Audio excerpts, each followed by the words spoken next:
Hello बच्चों, कैसे हैं आप सब। मैं हूं आपका कॉमर्स टीचर संजय कुमार और मैं दोबारा से आ गया हूं आपके लिए। ठीक है, नॉन प्रॉफिट ऑर्गेनाइजेशन नया चैप्टर लेकर। ठीक है, हाँ आपने सही सुना, नॉन प्रॉफिट ऑर्गेनाइजेशन। क्या सर? कुछ ऐसी संस्था जो बिना प्रॉफिट कमाने के लिए काम कर रही हैं। हाँ बिल्कुल सही सुना, ऐसी संस्थाओं को हम कहते हैं नॉन प्रॉफिट ऑर्गेनाइजेशन, जो बिना प्रॉफिट कमाए लोगों की भलाई के लिए काम करती हैं। These are called non profit organisation. ठीक है, इनको कई बार हम लोग एनजीओ भी बोलते हैं। बेटा क्या बोलते हैं? एनजीओ। ठीक है, एनजीओ का मतलब क्या होता है? Non government organisation. ठीक है, मतलब कि जैसे गवर्नमेंट है वो लोगों की वेलफेयर के लिए काम कर रही है। ठीक है, तो ऐसे ही जो ये संस्थाएं हैं ये भी क्या करती हैं? लोगों की वेलफेयर के लिए काम करती हैं। एनजीओ लोग यहाँ पे अपनी बहुत ही नॉमिनल चार्जेस लेके बहुत सारी फैसिलिटी का बेनिफिट लेते हैं। जैसे कि हम बात करते हैं, कुछ स्कूल हो सकते हैं। ठीक है, कुछ स्कूल्स हो सकते हैं जो ऐसी बेनिफिट देते हो, कुछ बच्चे वहाँ पे पढ़ रहे हैं लेकिन उनसे बहुत ही नॉमिनल चार्जेस चार्ज कर रहे हैं और वो लोग उनको फैसिलिटी दे रहे हैं पढ़ने की। ठीक है, स्कूल्स हो गए। इसके बाद में टेम्पल हो सकते हैं। ठीक है, कुछ सोसाइटीज़ हो सकती हैं। ठीक है, तो ये सब चीज़ें हो सकती हैं जो लोगों को सुविधाएं दे रही है फ्री में या फिर बहुत ही कम नॉमिनल चार्जेस पे बेनिफिट लेने के लिए। ठीक है, तो these are called the NGO, so we can say non profit organisation. ठीक है, तो अगर आपको लगता है जैसे कि अभी हम लोगों ने अभी तक हमेशा पढ़ा कि प्रॉफिट लॉस निकालना है, तो वहाँ पे हमेशा देखते थे कि बिजनेसमैन सिर्फ किस लिए काम कर रहे हैं? प्रॉफिट कमाने के लिए। ठीक है, तो आज हम ऐसी अकाउंटिंग सीखने जा रहे हैं जो कि अकाउंटिंग तो वैसी ही है जैसे कि बिज़नेस की होती है, लेकिन एक ऐसी संस्था की अकाउंटिंग सीखने जा रहे हैं जो कि प्रॉफिट कमाने के लिए काम नहीं करती है। ठीक है, तो जो संस्था प्रॉफिट कमाने के लिए काम नहीं कर रही है उसको अकाउंट्स बनाने के लिए क्या ज़रूरत है? मन में आता है ना भाई, जिसको प्रॉफिट कमाना ही नहीं है उससे प्रॉफिट से क्या मतलब। लेकिन गवर्नमेंट क्या कहती है कि गवर्नमेंट क्या बोलती है कि आपको फिर भी अपने अकाउंट्स मेंटेन करने पड़ेंगे, बुक्स ऑफ अकाउंट्स मेंटेन करने पड़ेंगे। क्यों? हो सकता है जैसे बहुत सारा आपको पता है हर कंट्री के अंदर कुछ कहीं ना कहीं मिसकंसेप्शंस होते हैं, कुछ ना कुछ लूप होल्स होते हैं, लोग उसका गलत डिसएडवांटेज ले लेते हैं। हर कोई नहीं लेता लेकिन कोई ना कुछ होते हैं ज़रूर। जैसे कि गवर्नमेंट क्या करती है, जो भी लोग एनजीओ में डोनेट करते हैं, नॉन प्रॉफिट ऑर्गेनाइजेशन में डोनेट करते हैं, उनको टैक्स की रिबेट दे देती है। ठीक है, तो कुछ लोग क्या करते हैं, टैक्स से बचने के लिए पेमेंट यहाँ पे दे देते हैं, डोनेट कर देते हैं, फिर उनसे डोनेट करके बैंक से ट्रांसफ़र करते हैं और एक्चुअल में कैश ले लेते हैं। तो ऐसी ब्लैक मार्केटिंग, ऐसी चीज़ें आपको पता है कि हर जगह पॉसिबल है। तो गवर्नमेंट क्या कहती है, ठीक है आप लोगों की भलाई कर रहे हो लेकिन आपके पास पैसा कहाँ से आ रहा है और कहाँ पे खर्च कर रहे हो, इसके लिए आपको अकाउंट्स मेंटेन करने ज़रूरी हैं। आप मेरी बात को समझें कि एनजीओ किस लिए अकाउंट मेंटेन करता है? ताकि गवर्नमेंट को ये दिखा सके कि लोगों का भलाई कर रहा है, भलाई के साथ साथ वो जो पैसा आ रहा है कहाँ से आ रहा है और किस चीज़ पे खर्च किया जा रहा है। ठीक है, तो मोस्टली इन सब चीज़ों के ऊपर हम लोग पढ़ेंगे आज। ठीक है, तो अब हमारे सामने एक बात आती है कि जो नॉन प्रॉफिट ऑर्गेनाइजेशन है उनको कौन कौन से अकाउंट्स बनाने पड़ते होंगे। ठीक है, तो सबसे पहला जो अकाउंट आता है वो हम स्टार्ट करते हैं, वो अकाउंट आता है रिसिप्ट एंड पेमेंट का अकाउंट। बिल्कुल बेटा, ठीक है, तो सबसे पहला जो अकाउंट आता है वो कौन सा आता है बेटा? Receipt and payment account. ठीक है, रिसिप्ट एंड पेमेंट अकाउंट आएगा, फर्स्ट नंबर पे आपको बनाना पड़ेगा। सेकेंड नंबर पे आपको बनाना पड़ेगा income and expenditure account, income and expenditure account. अब आपने नया नया नाम सुना, आप तो घबरा जाओगे सुन के कि सर ये कौन सा अकाउंट आ गया, ये तो हमने सुना ही नहीं पहले अभी तक। हमने 11th में भी अकाउंट पढ़ लिया, 12th में भी अकाउंट पढ़ लिया, लेकिन हमने सुना ही नहीं अभी तक, ऐसा कौन सा अकाउंट आ गया। तो घबराने की कोई बात नहीं है, सिंपल से अकाउंट है। जो रिसिप्ट एंड पेमेंट अकाउंट है ये होता है कैश बुक की तरह, it's look like a cash book. ठीक है, तो अब तो सिंपल हो गया, कैश बुक के जैसा है। तो इनकम एंड एक्सपेंडिचर ये होता है प्रॉफिट एंड लॉस की तरह। ठीक है, ये सिमिलर होता है, इसके जैसा लगता है। प्रॉफिट एंड लॉस है नहीं, प्रॉफिट निकालने का जो मेथड है वो बिल्कुल प्रॉफिट एंड लॉस जैसा है, लेकिन इसको इनकम एंड एक्सपेंडिचर अकाउंट बोलते हैं क्योंकि जो संस्था प्रॉफिट कमा ही नहीं रही है वो प्रॉफिट एंड लॉस अकाउंट कैसे बनाएगी। ठीक है, तो इसलिए कौन सा अकाउंट बनाती है? Income and expenditure account. और लास्ट में आता है हमारा बैलेंस शीट। बैलेंस शीट के जैसा, इसमें कोई भी चेंज नहीं है। बस ये हो सकता है कि कुछ क्वेश्चंस में आपको 2 बैलेंस शीट बनानी पड़ जाए, अरे बाप रे, पहले तो एक ही बैलेंस शीट बनाने में पसीने छूट जाते थे, अब दो बैलेंस शीट। घबराने की कोई बात नहीं बेटा, दोनों बैलेंस शीट बहुत आसान है इसमें, ठीक है। तो मैंने आपको बताया कि इसमें आपको कौन कौन से अकाउंट बनाने पड़ेंगे। एक तो रिसिप्ट एंड पेमेंट अकाउंट बनाना पड़ेगा, एक दूसरा इनकम एंड एक्सपेंडिचर अकाउंट, तीसरा है बैलेंस शीट, और बैलेंस शीट में भी 2 अकाउंट बनाने पड़ सकते हैं। और फोर्थ जो बात है, आपको सब्सक्रिप्शन अकाउंट भी बनाना पड़ सकता है कहीं कहीं पर। अगर आप सब्सक्रिप्शन अकाउंट बनाना सीखना चाहेंगे तो मैं सिखाऊंगा, वैसे तो बता दूंगा एक बार मैं आपको, ठीक है। तो सब्सक्रिप्शन क्या होता है, ये सब चीज़ों के बारे में आगे सीखेंगे। तो फिलहाल आपको मेन तो आपको ये याद रखना है कि 3 अकाउंट मेंटेन करने हैं, ठीक है, जो कि इसके जैसे लगते हैं, ठीक है। तो आइए अब हम शुरुआत करते हैं सबसे पहले रिसिप्ट एंड पेमेंट से ही, ठीक है।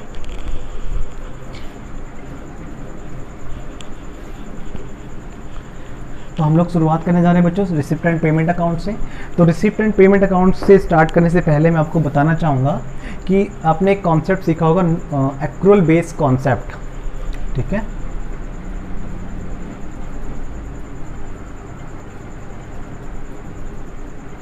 ठीक है, एक्रूअल बेस कॉन्सेप्ट आप लोगों ने सीखा होगा, बिल्कुल सीखा होगा, इसके बिना हमने प्रॉफिट और लॉस अकाउंट बना ही नहीं सकते। तो एक्रूअल बेस अकाउंट क्या कहता है उसके बारे में समझेंगे इसमें, ठीक है। तो ये पूरा जो चैप्टर है एक्रूअल बेस कॉन्सेप्ट पे चलेगा, ठीक है, कि जो भी इनकम आएगी उसको इनकम मानेंगे, जो इनकम नहीं आएगी उसको नहीं मानेंगे, ऐसा कुछ नहीं है।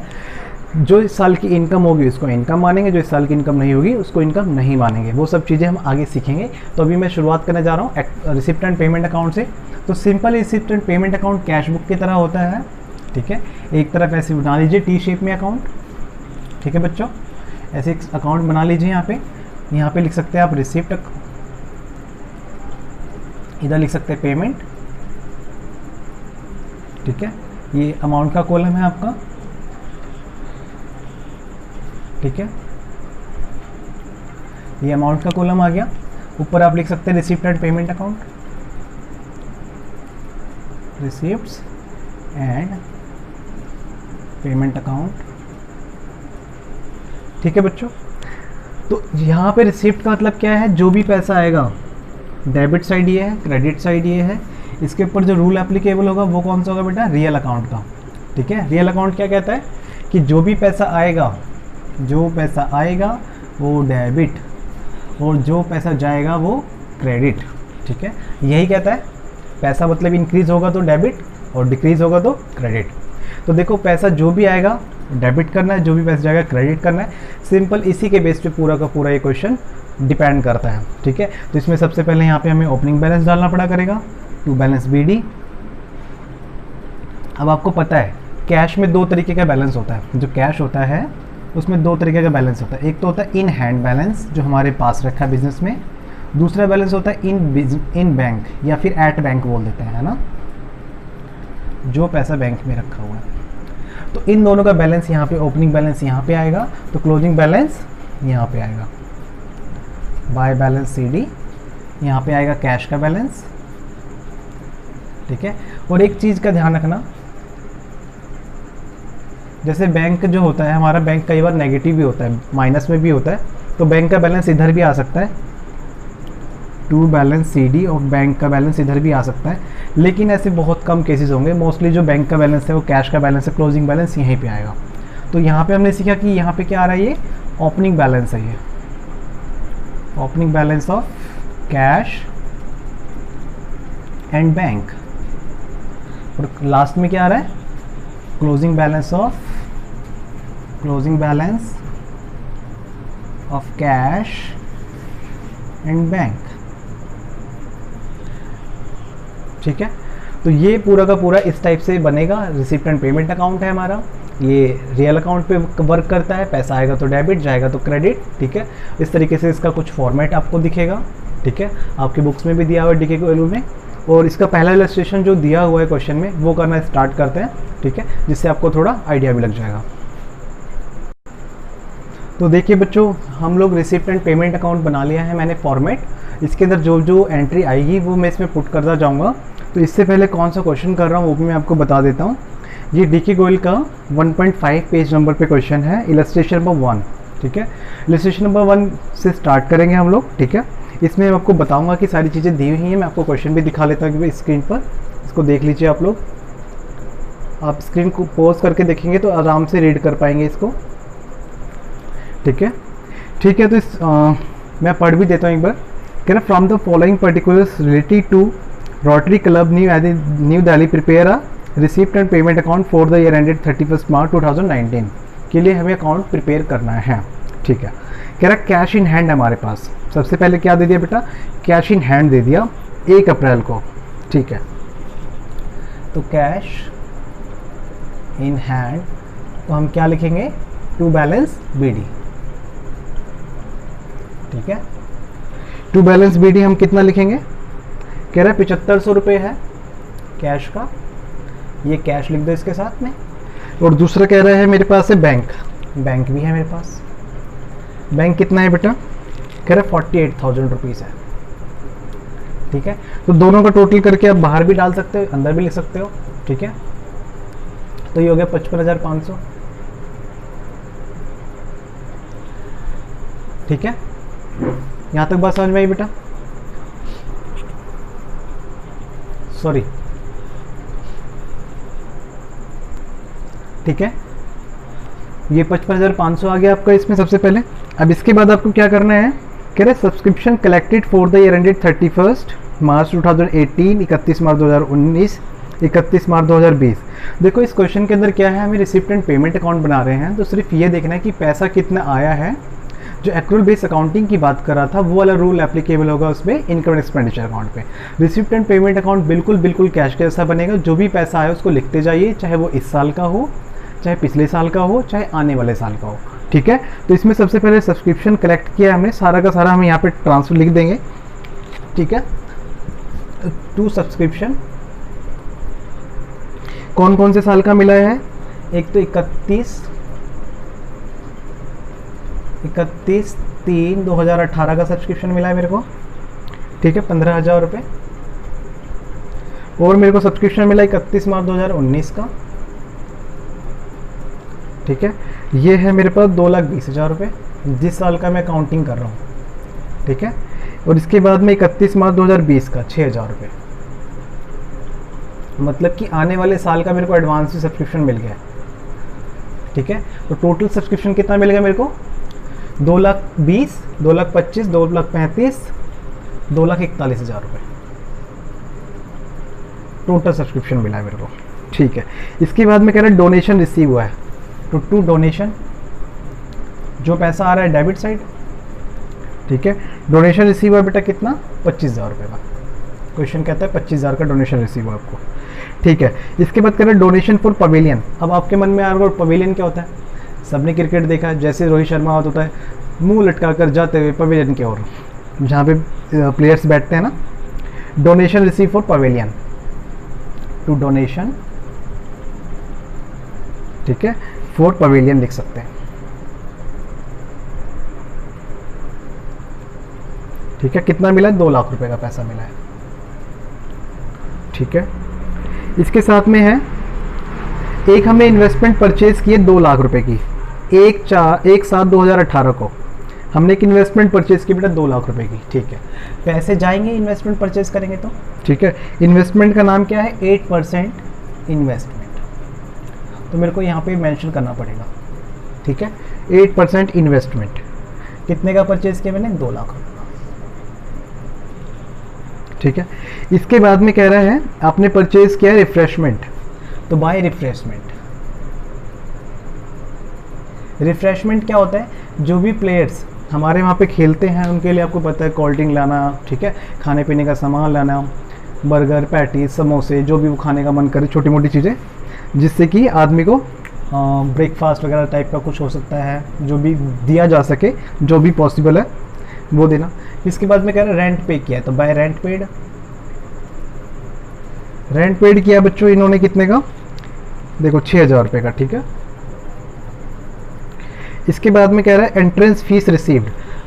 अब आपको ये तो समझ में आ रहा है मैं यहाँ पे क्यों लिख रहा हूँ और वहाँ पे क्यों लिख रहा हूँ, क्योंकि जो पैसा आ रहा है वो डेबिट साइड और जो पैसा जा रहा है वो क्रेडिट साइड, क्योंकि ये किसके बेस पे बनता है, ये बनता है कैश के बेस पे। ठीक है, तो एंट्रेंस फीस रिसीव हुआ है मेरे को 18,000 रुपये, मैंने यहाँ पे नोट डाउन कर लिया। नेक्स्ट देखिए बेटा, कह रहा है ऑनरेरियम टू सेक्रेटरी। ऑनरेरियम का मतलब होता है जो सेक्रेटरी काम कर रहे होते हैं वहाँ पे उनको एक नॉमिनल चार्जेस के तौर पे किया जाता है, ठीक है। तो कुछ लोग वहाँ पे जो काम कर रहे हैं उनको लिख देते हैं ऑनरेरियम टू सेक्रेटरी, ठीक है।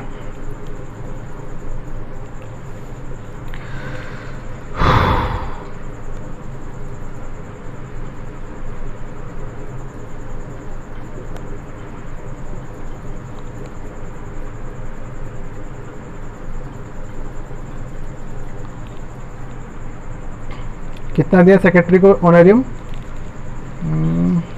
10,000 रुपये, ठीक है। ठीक है, ऑनरेरियम टू सेक्रेटरी क्या होता है, मैंने आपको बताया कि कुछ लोग वहाँ पे काम कर रहे हैं, जैसे कलर का कोई काम कर रहा है, कोई एडवाइस का देने का काम कर रहा है, तो उसको कुछ नॉमिनल चार्जेस सैलरी के टाइप पे कुछ पे कर देना, ठीक है। इसके बाद करें इंटरेस्ट ऑन इन्वेस्टमेंट मिला है हमें 9,000 रुपये, ठीक है। तो जो हमने इंटरेस्ट यहाँ पे इन्वेस्टमेंट की हुई है उसके ऊपर इंटरेस्ट मिला है मेरे को, ठीक है। तो टू इंटरेस्ट ऑन इन्वेस्टमेंट कितना मिला है? 9,000। जो पैसा मिला इधर फर्नीचर परचेज किया तो बाय फर्नीचर। फर्नीचर कितने का परचेज किया है? 20,000 रुपये का, ठीक है। इसके बाद में कह रहा है sale of old furniture, cost थी 6,000 रुपये, बेच दिया 4,000 में, तो इससे मेरे को कोई मतलब नहीं है। जितने का फर्नीचर बिका है सिर्फ उतना ही पैसा आएगा, मेरे को प्रॉफिट और लॉस कैलकुलेट नहीं करना है, ठीक है। तो टू फर्नीचर पैसा आया उसको बेचकर 4,000 रुपये आया, ठीक है। प्रॉफिट लॉस का क्योंकि अकाउंट नहीं है ये, सिर्फ मेरे को क्या देखना कितना पैसा आया। बच्चों को कन्फ्यूज करने के लिए दे रखा है, कह रहे स्पोर्ट्स मटेरियल परचेज। मैं स्पोर्ट्स मटेरियल परचेज करूँगा पैसा आएगा कि जाएगा? बच्चों जाएगा पैसा। स्पोर्ट्स मटेरियल परचेज करेंगे तो कितना का परचेज कर लिया लोगों ने स्पोर्ट्स मटेरियल? ये कह रहा है कि हमने 80,000 रुपये का परचेज किया, बहुत बढ़िया। खेलने कूदने का सामान 80,000 का खरीदा इन्होंने। कह रहे सेल ऑफ रिफ्रेशमेंट, तो जब रिफ्रेशमेंट खरीदा था इन लोगों ने तो इन्होंने प्लेयर्स को फ्री में नहीं दिया, उसको बेच दिया। वहाँ पे या तो पब्लिक आई थी कोई, उसको बेच दिया।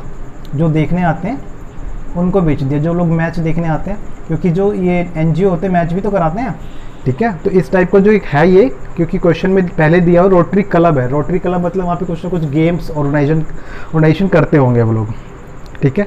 तो रिफ्रेशमेंट बेचा हमने 30,000 रुपये का, तो ये भी पैसा आ गया हमारे पास।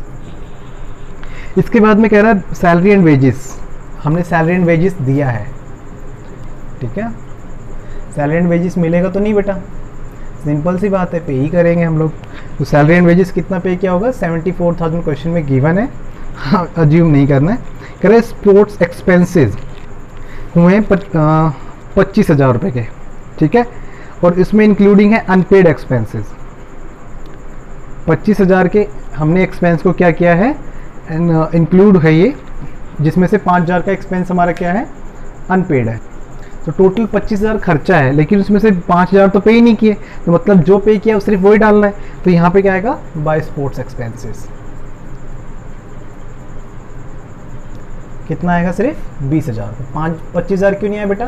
क्योंकि 25 बोला है लेकिन 5 तो दिया ही नहीं लोगों ने, तो 5 नहीं दिया, वो क्या हो जाएगा? माइनस हो जाएगा, ठीक है। क्योंकि हम क्या बना रहे हैं? Receipt and payment account. इसके बाद कह रहे हैं कैश इन हैंड ऑन 31 मार्च, तो कैश का बैलेंस भी दिया हुआ है, बाय बैलेंस CD। ये किसका बैलेंस है? कैश का है बेटा। कैश का बैलेंस कह रहा है कि 6200 रुपये कैश का बैलेंस है, ठीक है। अब मेरे को बैलेंस नहीं दिया किसका? बैंक का। कि स्टार्टिंग में जब हुआ था तो बैंक भी था, तो बैंक का बैलेंस तो दिया नहीं, तो बैंक का बैलेंस मेरे को क्या करना पड़ेगा? फाइंड आउट करना पड़ेगा, ठीक है। क्या करना पड़ेगा? फाइंड आउट करना पड़ेगा। तो इस क्वेश्चन के अंदर जो फाइंड आउट करने का तरीका है वो भी सिंपल वैसे है जैसे हम लोग पीछे करते हैं। डेबिट साइड है ये, क्रेडिट साइड है ये, ठीक है। तो डेबिट साइड का टोटल कर लिया हमने, ठीक है। जितना भी टोटल आएगा इसका टोटल देख लेता हूँ कितना आ रहा है। इसका टोटल आ रहा है 5,82,500 आ रहा है, ठीक है। कितना आ रहा है? 5,82,500, ठीक है। और इधर का टोटल जो आ रहा है वो 1,54,300 कम आ रहा है, तो मतलब कि 1,54,300 यहाँ का क्या है? बैलेंस है, ठीक है। तो 1,54,300 ये मैंने क्या है? फाइंड आउट किया। 1,54,300 कैसे आया बेटा? 5,82,500 में से यहाँ तक का टोटल करके माइनस करने के बाद 1,54,300 आया है। क्योंकि इलस्ट्रेशन है, मैंने क्वेश्चन जो आंसर है इसका फाइंड आउट खुद से नहीं किया, कैलकुलेशन नहीं किया है, क्वेश्चन से ही मैंने देख के लिखा है, तो एकदम से आप इसका टोटल ऐसे करके डेबिट साइड का और क्रेडिट साइड का टोटल माइनस कर सकते हैं, तो आपका आंसर आ जाएगा। ठीक है, और दोनों साइडें हमारी क्या आ जाएंगी, बराबर आ जाएंगी, 5,82,500।